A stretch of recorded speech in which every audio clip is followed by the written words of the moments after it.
his angels.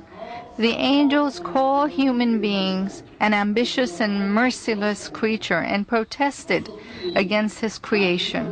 But the Almighty responded, quote, I have knowledge of what you are ignorant of, unquote. Then the Almighty taught Adam the truth, and on the order of the Almighty, Adam revealed it to the angels. The angels could not understand the truth as revealed by the human being. The Almighty said to them, quote, did not I say that I am aware of what is hidden in heaven and in the universe? Unquote. In this way, the angels prostrated themselves before Adam.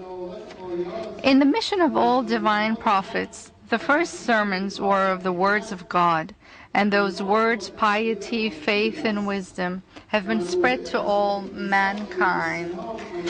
Regarding the holy prophet Moses, may peace be upon him, God says, quote, and he was taught wisdom, the divine book, the Old Testament and the New Testament.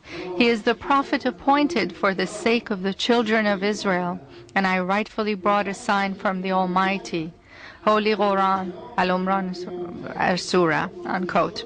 The first words which were revealed to the Holy Prophet of Islam called the Prophet to read, quote, read in the name of your God who supersedes everything, unquote. The Almighty, quote again, who taught the human being with the pen, unquote. Quote, the Almighty taught human beings what they were ignorant of, unquote. You see, in the first verses revealed to the Holy Prophet of Islam, words of reading, teaching, and the pen are mentioned. These verses, in fact, introduce the Almighty as the teacher of human beings, the teacher who taught humans what they were ignorant of.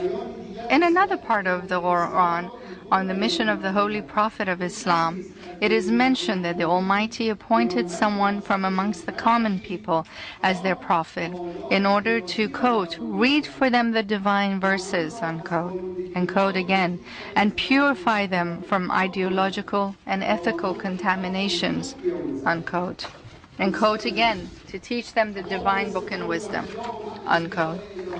My dear friends, all the words and messages of the divine prophets, from Abraham and Isaac and Jacob to David and Suleiman and Moses to Jesus and Muhammad, delivered humans from ignorance, negligence, superstitions, unethical behavior, and corrupted ways of thinking, with respect to knowledge, on the path to knowledge, light, and rightful ethics.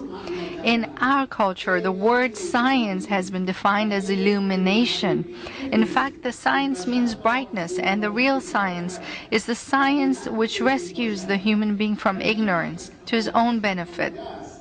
In one of the widely accepted definitions of science, it is stated that it is the light which sheds to the hearts of those who have been selected by the Almighty. Therefore, according to this definition, science is a divine gift, and the heart is where it resides.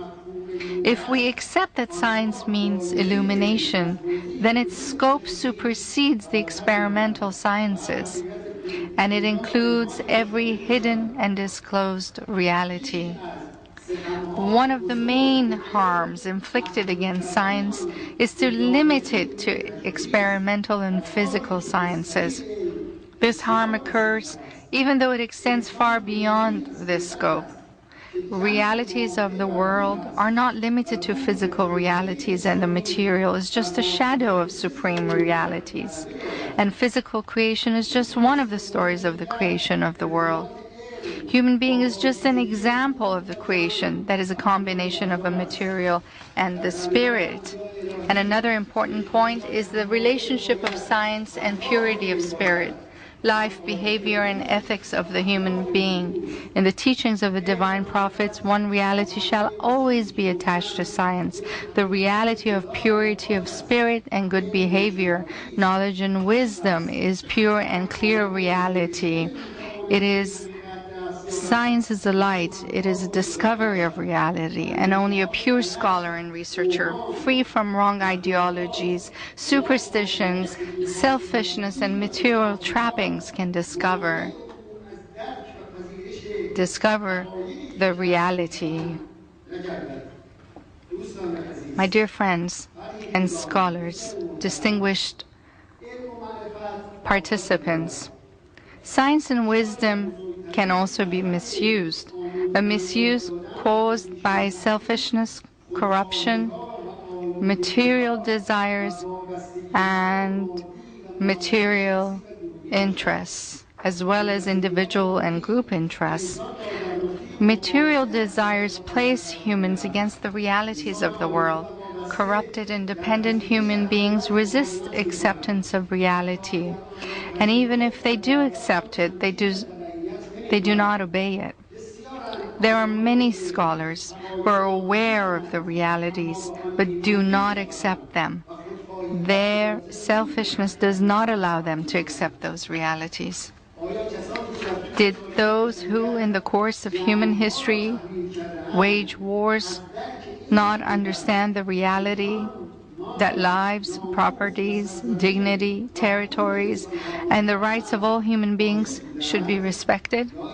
Or did they understand it, but neither have faith in nor abide by it? My dear friends, as long as the human heart is not free from hatred, envy, and selfishness, it does not abide by the truth, by the illumination of science and science itself. Science is the light, and scientists must be pure and pious. If humanity achieves the highest level of